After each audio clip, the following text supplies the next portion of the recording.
Dumnezeu, ca să te determine să vii la El, trebuie să se atingă de lucruri care ți-s foarte dragi, cele mai dragi, și le iubești cel mai mult. Că dacă femeia n-a mai avut nimic pe card, în buzunar, în portofel, și și-a dat seama că e finalul, dar înainte de final există un Hristos care o poate ajuta. Dacă fiul risipitor și-a dat seama că, dacă am mai întrebat eu asta, dacă îi dădeau șefii ăia roșcovele fiul risipitor să le mănânce, vă întreb pe dumneavoastră, nu numai predicatorii, pe toți de aici, dumneavoastră credeți că se întorcea acasă? Nu!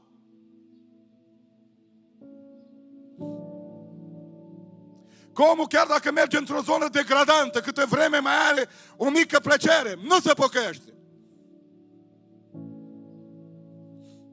Uneori Dumnezeu trebuie să te ducă într-un faliment și să mă ducă atât de mare, încât toți să ne întoarcă spatele, să nu ne mai vrea nimeni, să nu ne mai iubească nimeni, să ajungem singuri și goi, lipsiți de orice apărare. Atunci Dumnezeu intră pe strada noastră și zici, mă întorc acasă. Și ce crezi? Tata nu așteaptă să te umilească, să te rușinează. Are niște brațe mari care se deschid să te primească. Că puterea Lui nu este să te condamne, puterea Lui este să te vindece. Îmi pare rău că sunt predicatori care cheamă oamenii să-i umilească, nu. Umilința o face diavolul și păcatul și lumea și toate forțele răului. Iisus Hristos, am predicat aseară la Brașov, a venit să ne dea demnitatea înapoi, pentru că El este Cel care a venit să ne salveze. Spun din toată inima, amin. Dar al treilea adevăr este că uneori avem iubirile noastre. Și pentru iubirile astea nu vrem să venim la Iisus. Avem noi ceva. Și credeți-mă, deși lui Hristos nu-i face plăcere deloc, a făcut-o pentru mine. Cred că a făcut-o de multe ori și în viața dumneavoastră. Aveam noi niște iubiri ale noastre, alea primele, care îl făcea pe Hristos cel puțin să fie mereu pe locul 2, dacă nu 3 sau 4. Când s-a atins de ele, instantaneu m-am găsit îngenunchiat, strigând, Doamne, te rog. Uneori am făcut zei din copiii noștri și ne-am închinat viața lor, mai ales generația noastră. Și vreau să muncesc, să lupt pentru copiii mei, copiii mei, copiii mei. Undeva într-un colț Hristos se uita la naivitatea ta și a mea, spunându-mi, nu o să poți să faci nimic din copiii tăi. I-am spus unui om al lui Dumnezeu puternic, cu ani în urmă, știți de ce vreau să am zis să fac alegerea asta și asta și asta? Îți vreau să fac pentru copiii mei. Și el mi-a zis, tu nu poți să faci nimic pentru copiii tăi, în afară să te rogi, să-i sfătuiești. Nimic. Viața copiilor tăi este în mâna lui Hristos. Dar uneori am făcut din copiii noștri niște zeități. Uneori ai făcut din viața ta personală și din frumusețea și mândria personală o zeitate. Nu te mai saturi să te uiți în oglindă, la propriu și la figurat. Ne-am îndrăgostit atât de tare de noi, încât n-avem timp niciodată să privim pe Hristos, să ne rugăm. A ne ruga câteodată pentru noi cei mândri înseamnă un act de mândrie, de umilință. De aceea mulți nu vă rugați, pentru că e rușinos să te rogi. E rușinos să te apleci, e rușinos să strigi către Dumnezeu, e rușinos să te audă vecinii din bloc, din scara blocului, că tu te rogi dimineața, la meal și seara. Dar dacă înjuri, dacă ești arogant, dacă ești puternic, ăla ai bărbat, că și-a pus nevasta la punct. Ăștia suntem noi. Deși nu o să-i dau numele, îmi face plăcere să spun asta. Fug mereu de exemple care cumva ar fi legate de mine sau de soția mea și ar da așa un iz de laudă. Mă strădui, nu reușesc întotdeauna. Dacă trebuie să spun ceva rău despre viața mea să vă ajute, nu mă dau înapoi niciodată. Pentru că nu sunt un om perfect. Și m-am întâlnit în centru, în oraș, cu fiica unei doamne care a fost să pensionează mai devreme judecătoarea șefă din orașul nostru. Și fiica dumneaei a fost la biserică, la evangelizare. Și chiar după evangelizare ne-am întâlnit într-o conjunctură mai mulți. Și ne-a zis, domnul pastor, să știți că mama este impresionată. Și vreau să vă spun ceva, chiar șocată. vreau să vă spun ceva despre o enoriașă de la voi din biserică. Vă dați seama că m-am gândit la rău din prima. Am zis, oare ce am mai făcut? Oare ce-o mai făcut enoriași? Oare unii s-au mai pierdut odată mărturia? Trebuie să fim sinceri. O pierdem frecvent în ultimii ani. Nu suntem exact ce ar trebui să fim. Am avut respirația un pic întretăiată. Judecătoare, influentă, cunoscută în oraș. Și mi-a zis că are o vecină, o mamă tânără din biserica dumneavoastră. Și e vis-a-vis, e gard. Și iese de multe ori seara și dimineața, dar în special seara târziu. Și o ascultă pe mama asta tânără, pe soția asta tânără cum se roagă. Mi-a venit inima la loc. Și mama plânge minute în șir. Și se tot întreabă, bă, cum poate, bă, o femeie tânără să se roage în felul ăsta? De unde vin cuvintele? De ce se roagă? De ce plânge? De unde atâta legătură cu divinitatea? O fi o minune? O fi ceva?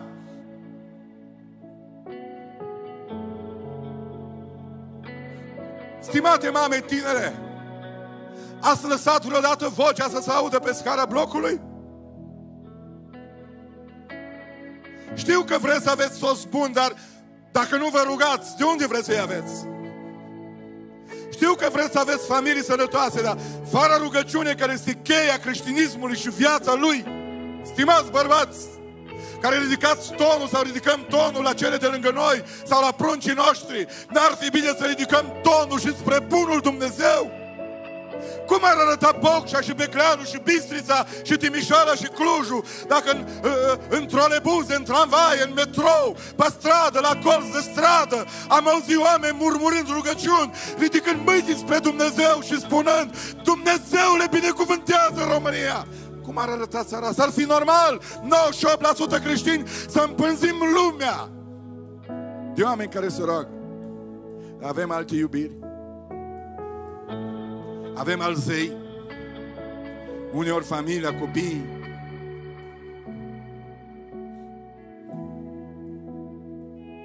Alteori spunem, nimeni nu-i ca noi. Am intrat în competiții, să nu mă contraziceți, unii cu alții, aproape pe toate zonele vieții. Nu știm care suntem mai deștepți, mai frumoși, mai înalți. Am ajuns să investim atâția bani în trupul ăsta care se va duce în cimitir, cu voia ta sau fără. Am ajuns atât de mult să-l cosmetizăm, să-l aranjăm, Am auzit într-un interviu scurt, așa am trecut prin el și l-am întrebat: domnul pe X, v-ați făcut operații estetice? Zice: tot ce se poate face pe pământul ăsta. Are bani. Tot! Stimații mei, nu predic Evanghelii, ci credeți voi. Dar să știți că iubirea de sine este cel mai mare obstacol. Și uneori Iisus, ca să putem veni la El, intră pe zona asta. Și am văzut părinți care nu i-ar fi îngenunchiat nimic, dar într-o zi Dumnezeu a îngăduit să se atingă de un copil al lui bolnav. Și i-am văzut în genunchi. L-am văzut pe șeful sinagogii Iair în genunchi, în stradă, fără jenă, strigând spre Iisus: vino la mine acasă. Nu l-ar fi chemat niciodată pe Iisus acasă, să fiți convinși. Dar fetița lui de 12 ani e bolnavă pe moarte. Te rog să vii. O mamă strigă în gura mare, fără jenă, fără să mai țină la imaginea care a ținut o viață întreagă, pentru că fiica ei, un demon, a cucerit-o. Mi-a fost greu cu soția, ne-am plimbat prin Brașov, nu-i ceva de rău cu Brașovul, că știi că-l iubesc. Și am mers la McDonald's după 12 noapte, erau sute de tineri acolo. Am stat printre ei, noi eram cei mai bătrâni. Ce să caute o familie 50 plus la 1 noaptea McDonald's?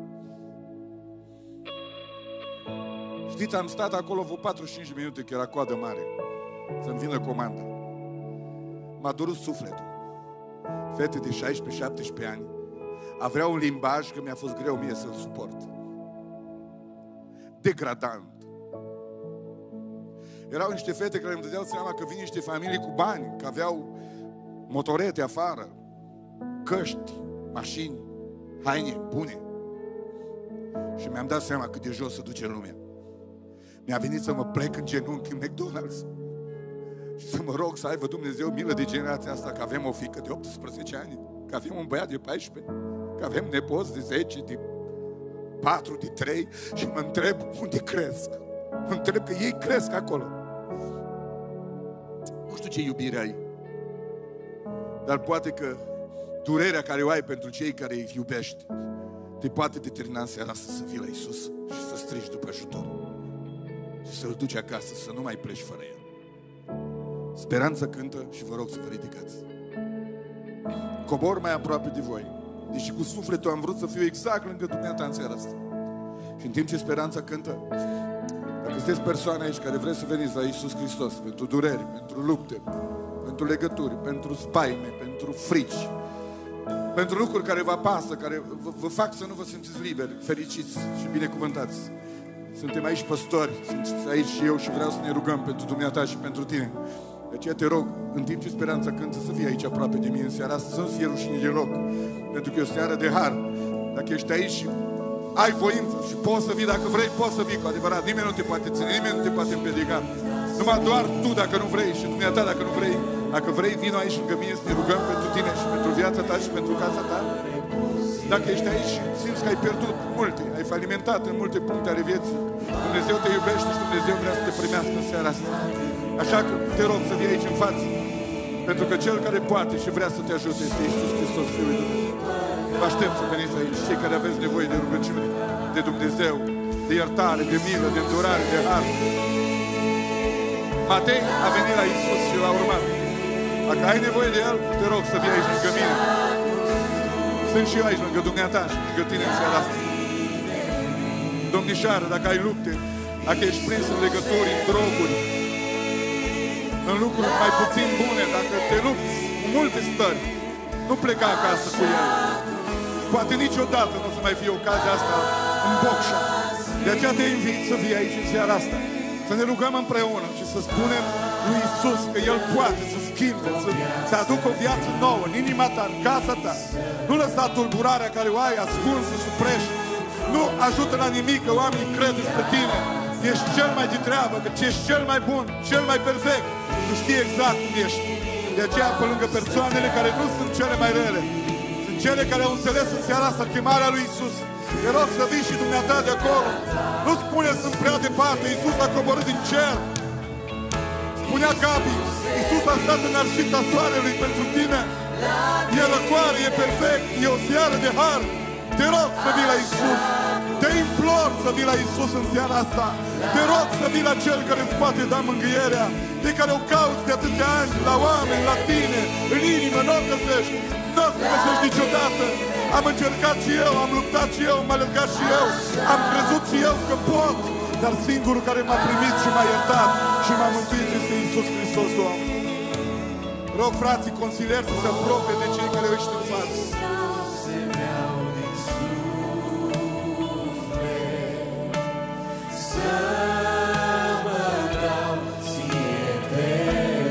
Aleluia! Rog frații și surorile să se roage acum. E o bătălie foarte mare aici pentru fiecare suflet. Dar Cel care câștigă biruința în Bocșa este Iisus Hristos, Domnul. Aleluia! Rugați-vă, frații mei, rugați-vă. Poate-ți copiii tăi în față, poate-ți vecinii tăi în față. Sunt oameni care au nevoie de Dumnezeu. Și dacă ești încă acolo, te invit să vii la Iisus în seara asta. Te invit să vii la Cel care poate să-ți dea iertarea, care poate să-ți dea viață, care poate să-ți dea un nou început. Asta este seara, aceasta este ziua pe care a făcut-o Domnul pentru tine. Vino să primești iertare, vino să primești eliberare, vino să primești viața, pentru că Cel care ți-o poate da este Iisus Hristos, Fiul lui Dumnezeu. Domnul este aici în seara aceasta. Dacă ești cumva în partea asta, te rog și n-ai ieșit, nu-i târziu, vino. O să fac o rugăciune pentru oamenii ăștia imediat. Dar tu poți să vii, dumneata poți să vii. Nu pleca acasă cum ai venit. E o seară de mare har, e o seară perfectă pe care Dumnezeu a făcut-o pentru sufletul tău. De aceea prinde-te de El în seara asta. Spune-i Lui problema, spune-i Lui necazul, spune-i Lui durerea, spune-i Lui lupta, spune-i Lui amărăciunea, spune-i Lui legătura și Cel care poate să o rupă este Iisus Hristos, Fiul lui Dumnezeu. La tine așa cum sunt, la tine Iisuse vin, la tine așa cum sunt, azi vin. Domnul te cheamă să fii așa cum ești. Vino așa cum ești. La tine Vino la Iisus. așa cum sunt, la tine Iisuse vin, la tine așa cum sunt, azi vin. Doamne Iisuse, îți mulțumim pentru seara aceasta de har. Îți mulțumim că iubești Bocșa, că iubești fiecare suflet, Doamne, cu adevărat. Am venit să cântăm despre Tine, Doamne, să ne rugăm în fața Ta și am venit să proclamăm adevărul Tău, singura normă absolută și perfectă la care am venit să ne raportăm slăbiciunile, luptele, căderile noastre. Îți mulțumim, Doamne, că Ți-ai înălțat glasul peste noi astăzi. Îți mulțumim că nu ne-ai uitat, îți mulțumim că nu ți-ai întors spatele, deși toți eram vrednici și meritam asta. Dragostea Ta a fost atât de puternică, atât de mare, că a coborât până la fiecare dintre noi. Mulțumim la cei, Doamne, care am învins iubirea în ei și au pășit aici în față. Tu le știi nevoile și durerile, cei care au nevoie de vindecare, vindecă-i. Cei care au nevoie de iertare, iartă-i. Cei care au nevoie de mântuire, mântuiește-i. Cei care au nevoie de liberare de vicii, de stări păcătoase, de lucruri grele. Doamne, liberatorul, ai câștigat bătălia asupra fiecărui dușman al sufletului nostru la cruce și a ieșit biruitor asupra lor. Adu eliberare pentru orice inimă, pentru orice tânăr, pentru orice tânără, pentru orice bărbat, pentru orice femeie, pentru toți care au pășit aici. Punem numele Tău peste ei, peste cei care poate vor mai ieși, peste cei care n-au ieșit, peste cei care sunt pe internet, care s-au uitat, se uită. Arată-ți puterea Ta de Dumnezeu. Binecuvântă localitatea Bocșa, preoții, pastorii, bisericile, orașul, primăria, consilierii, domnul primar. Binecuvântă, Doamne, întreaga localitate Bocșa. Binecuvântă România. Binecuvântă poporul român. O întoarcere reală la Tine. Toate le-am cerut, Tată, în numele Lui Iisus și prin Duhul Sfânt ne închinăm. Amin. Frații consilieri se vor apropia de cei care au ieșit. O să vă dăm o Biblie, un Nou Testament, un contact, ca să putem să rămânem în contact. Cei care vreți să mai veniți să vorbiți cu pastorii, aveți curaj, îndrăzneală, speranța, cântă și chemăm numele Domnului pentru seara asta. Mulțumim din toată inima și spunem cu toții: Iisus Hristos este Domnul! Să aud un amin! Iisus Hristos este Domnul!